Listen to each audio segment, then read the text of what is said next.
And I had one more question, which I think Kelly in the chat asked as well. I don't like if you can answer that one. So I had one proper sales call today from like the B2C end where the person at the end of it said, "Can I sleep on it? Because I just want to sleep on it."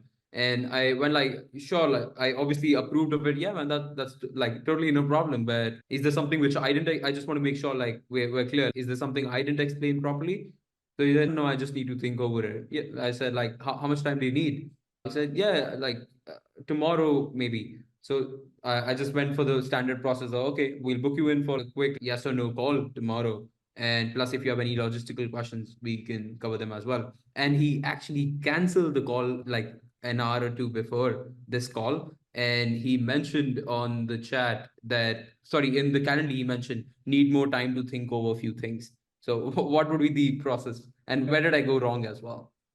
Yeah, so what you have to do is you have to let them go think about it. No, I'm just kidding. I'm just kidding. Can you Yeah, I imagine? wasn't Yeah, just like, expecting oh, let think something about it. from They will you. come back. They will come back. No worries. Just hope and pray. No, no, no. No, it's like sleep. So that is what we call UBL language. So UBL, sorry, uncertainty-based language. Okay. Right. So when someone gives you uncertainty-based language, you cannot acknowledge. How can you acknowledge something that you don't know what it is? Right? Imagine, do you know how to speak Chinese? You do? No, no, I don't. Ah, so imagine someone speaks to you in Chinese and you go, oh, yeah, that makes sense. Okay. So Yeah, when it someone definitely says, doesn't. I got to sleep on it, right? When someone gives you any UBL kind of language, you have to probe. You have to go, it's a smoke screen. You have to pass through it. Make sense? Yeah, but I feel like I think I'm bad at defining. Should I just straight away contradict it? Yeah. What do you mean and what do you mean? Just bad, just throw questions at them, or should I like go with the process of yeah, okay, I completely understand, but that makes sense. But Never say, I completely understand, but. Because if you say, I understand, yeah. but, you cancel the acknowledgement, okay? Yeah, you're pretty, but you're canceling what you're saying, okay? Yeah. So never say that. So someone say, I have to sleep on it, you know? For me, personally, when someone tells me I have to sleep on it, I'm going to ask, how do you mean? Sorry, tell me more. Not sure if I understand what that means. What does that mean? Sleep on it. Well, I got to think about it. Then I'm gonna get to think about it, right? And then once I get to think about it, it depends how it comes, okay? Because you have two types of uncertainty-based language. You have the uncertainty-based leaning out energy, and you have the uncertainty-based staying energy. So the uncertainty-based leaning out is when they are giving you the uncertainty and you're feeling this energy, they're leaving the room. They're just like, can I get back to you? Yeah, I'm gonna have to think about it. Let me just get back to you on this. You feel this energy of I am walking away? Mm-hmm. Yeah, everybody sees that. Put an emoji if you see that energy of I'm leaning out.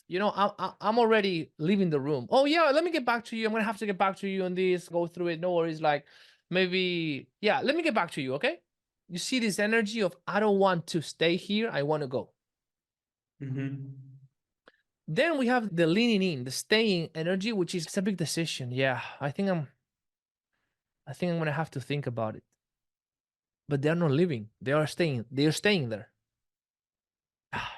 Yeah. I think I want to think about it. I think I'm gonna have to really process this. I really like it, but yeah, it's a big decision.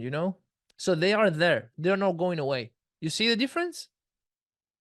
Yeah, and I feel like it was the first one in this Yeah. case. So when they're leaning out, you cannot treat both the same. That's the mistake.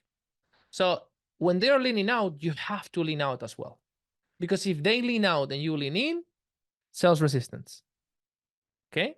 Now, if they are staying, you can prove. You can say, when you say I got to think about it, how do you mean by that? That can mean different things to different people. But if someone is leaning out, I'm not going to say, how do you mean by that? That can mean, no, I have to lean out myself as well. So I would say, yeah, sure, no problem. I actually have another meeting coming up. Before I go, I'm going to say that. Before I go, when you say you got to think about it, I guess what's coming up for you? What are some of the things you want to go over? So first you need to lean out. Make sense? Yeah. Okay, let's practice real quick. Okay. Okay. I'm going to give you that energy. You have to say, you have to lean out first and then probe. Okay, Krishna, this sounds really good. I'm going to have to think about it. It's really a lot of money. So I'm just going to process it and get back to you. Okay. Sure, but before you go, is this okay? I'm not quite sure Oh. about like You how to. have to lean out. You have to go as well. You have to say, yeah, sure, no problem. I actually have a meeting right now, so I cannot stay too long. Before I go and I leave you, and then you go and you probe. Say that again. I give you the objection. I have to go. I have to get back to you. Yeah, I got a call as well after this. But before I go, and then you get into the probe section, right? Yes. Okay. So So they wait, give you that. You say, yeah, sure. You say, yeah, sure, no problem. Yeah, sure, no problem. I actually have a meeting as well. I cannot stay too long here. Before I go into my next meeting, Krishna, when you say you have to think about it, what's coming up for you? What are some of the things you want to go over? Just to see if I can help. okay, I'll just write this down. Sorry. No worries. You're good. Now, if they are like, it's a big decision, they're not leaning out, they're there, you can go, interesting. How do you mean by thinking about it? Just so I understand. That can mean different things to different people. So how's that showing up for you? Or how does that look like for you? It's different because they're staying. The trust is there. They're not running away. They're just help me. Yeah. Yeah, I get the leaning in one much more because I think I have had experience with this, but like with a leaning out one, and so this was nice, but hey, yeah, I have a call to run to as well, and you're leaning out before them. But when you're actually like probing and when you're trying to like, is there an objective with like just clarifying what the confusion is Yeah. The before the call objective, ends? the objective is identifying the objection. Because I think about it is not an objection. A sleep on it is not an objection. It's a smokescreen. So An in your object an objection is money, time, fear, partner. That's it. You can have a trust objection, which normally you don't have them, or a value objection, which normally you don't have them. If you like trust and value objections, if you do it the way that I teach, you're never going to have them. We never have them. It's only money, partner, time, logistical, or fear. That's it. okay, Those are objections, but try on it, think it over, mull it over, think about it. It's not an objection. It's a smoke screen that they're putting it to hide the objection. You need to identify the objection. Once you identify it, you diffuse it. You say, that's okay, that's fine, no problem. It's okay to have that concern. Then you isolate it. If this issue wasn't an issue, what would you do? You isolate the objection. If you had the money, what would you do? If your partner was on board, what would you do? If you have the time, what would you do? If you wasn't doubtful, if you knew 100% this actually was going to work for you, what would you do? If this issue wasn't an issue, what would you do? That's isolation. And then you confirm that what you've isolated is the only objection. Okay, so then you're 100% in is just making it work financially. Okay, so you're 100% in is just making sure your partner is on board. Okay, so you're 100% in is just making sure you have the time for it. Okay, so you're 100% in is just making sure this is going to work for you. yeah. So I get once you spot like the issue, it's either like a money or a partner or like a fear-based one. So I think I know the process from there. I just want to like if you could repeat the last line you said, you have to go like when you lean out yourself as well. What is the exact question you're asking to remove the smoke screen from what they said? You probe. So you have to pass through the smoke screen. The way you do that is by probing. You can say, how do you mean by that? That can mean different things to different people. You can say, what's coming up for you that is making you wanting to set up time, room for thought, or to schedule time for thought. You can say, what are some of the things you want to go over just to see if I can help you? It doesn't matter how you say it, right? Oh, You just have to find the one that makes that resonates the most with you. Everybody does it in a different way. You can use one of those three. Before I go, when you say I gotta think about it, that can mean different things to different people. What does that mean to you? Well, before I go, when you say have to think about it, I guess, what are some of the things you want to revisit and go over in your mind, just so I can be prepared the next time, well, when we speak? When you say you want to think about it, I guess, well, what's coming up for you that is wanting you to schedule time for thought? Okay. Yeah. Okay. That's exactly what I need. Thank you so much. Yeah, no worries, bro. You got it. How do you got? What do you got, my man? But just 1 week ago, you gave me a very good advice for not mentioning the price during a triage call. And from my experience, yeah, it was a very good week with calling leads, etc. But I just had one thing. Could you please give me some advice about Sure. leads who are mentioning this? Okay, you also have to spend on advertising costs, etc. So the price for beginning in your coaching months will be a lot higher.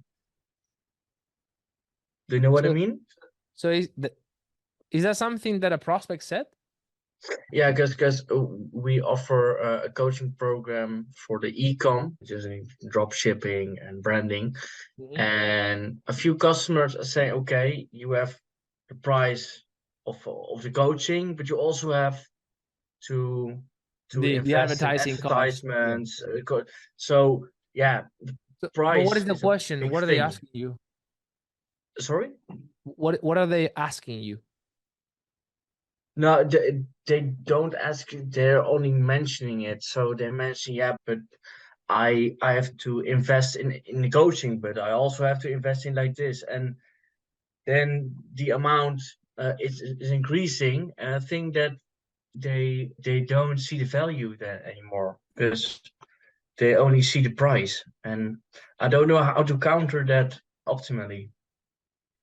Okay, so they're not asking you anything. They're just saying something. Yeah, just mentioning, and I think that yeah, Okay. a So bit then scared to invest. so first of all, don't say anything in the first place. Right? What? So first of all, don't say anything in the first place. Okay. Right? So when these normally come up in the triage call, like what triggers them to say that? Were you qualifying them? Like when these normally Yeah. happen?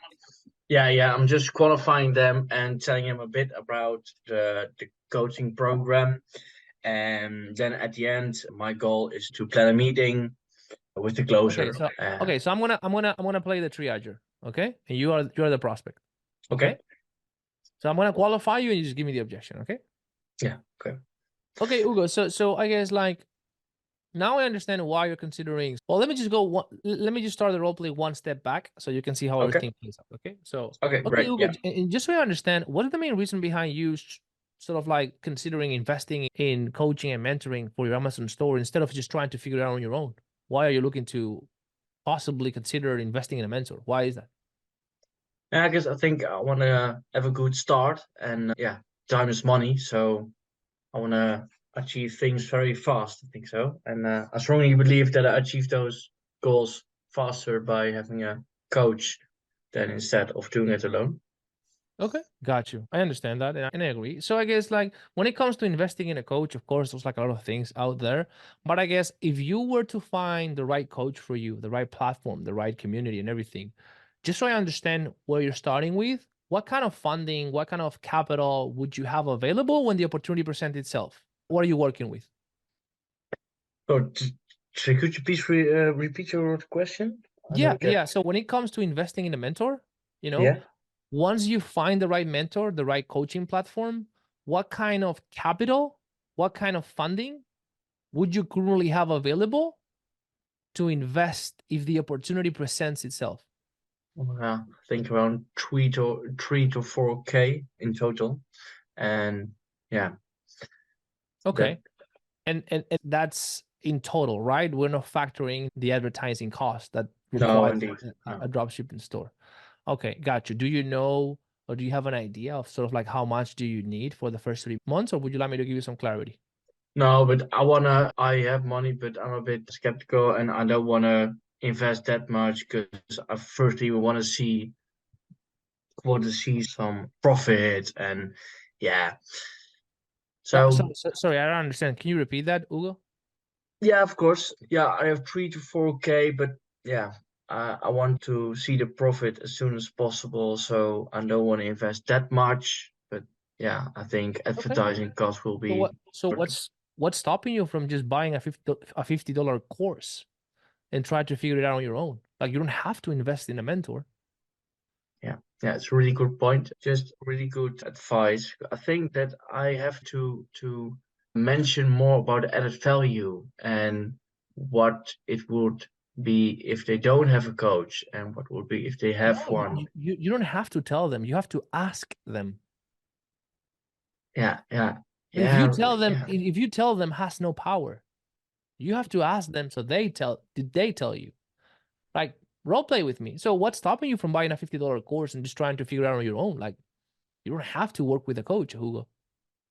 Why not just doing that? Yeah.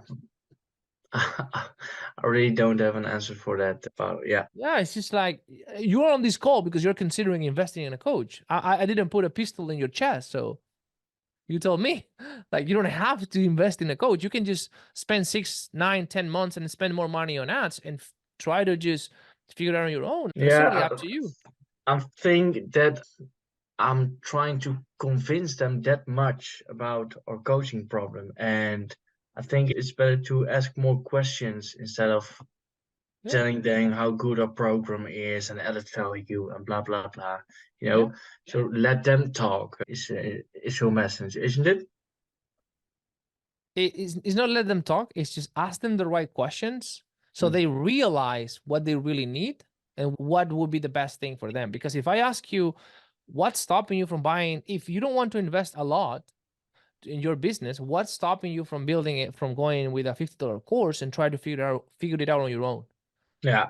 Right. Great. And now just tell me, just role play with me. Tell me, yeah, maybe that is better. Just tell me, maybe that is better. Maybe I shouldn't invest in a coach. Just tell me that. Okay.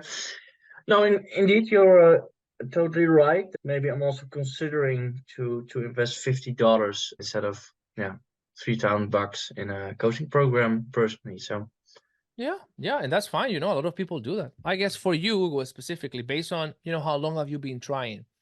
I guess, do you feel that if you go ahead with a $50 course, not having all the knowledge on how to run the ads and how to make the funnel, do you feel that you will be able to figure it out in the next 3 to 4 months, where you can make $5,000 to $10,000 a month?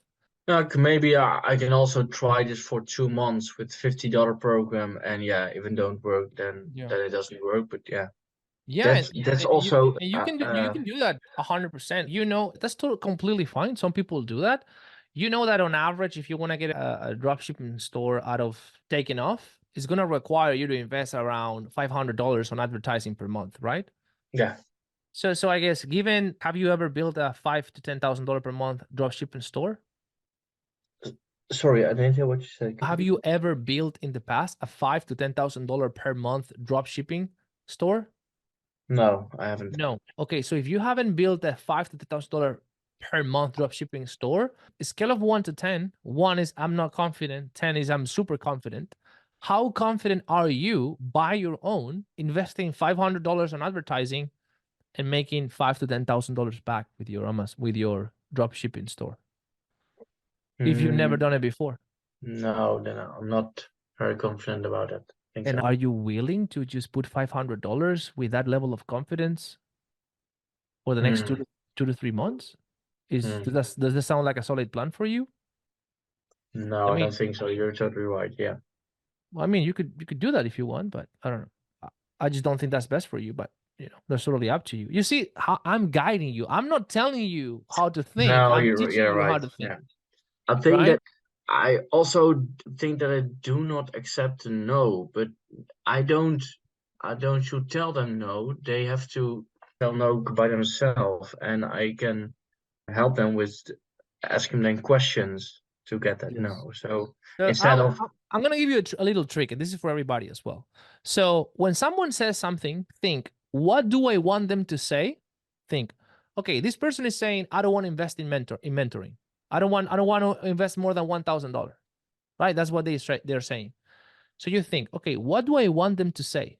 Ideally, what would I need them to say? Oh, I want to invest in coaching. I don't care how much, as long as I get an ROI. That's what you want them to say. Yes or no? Yeah. Yeah. And then you think, what questions do I need to ask this person so they say that? Yeah, really great. Yeah, very good advice, Paolo. Because you cannot say it. If you Yeah. say it, it's game over. You're right. Good question, man. Okay. Thank you. Thank you. You got it. You got it. Let me know how it goes, okay? Yeah, I will.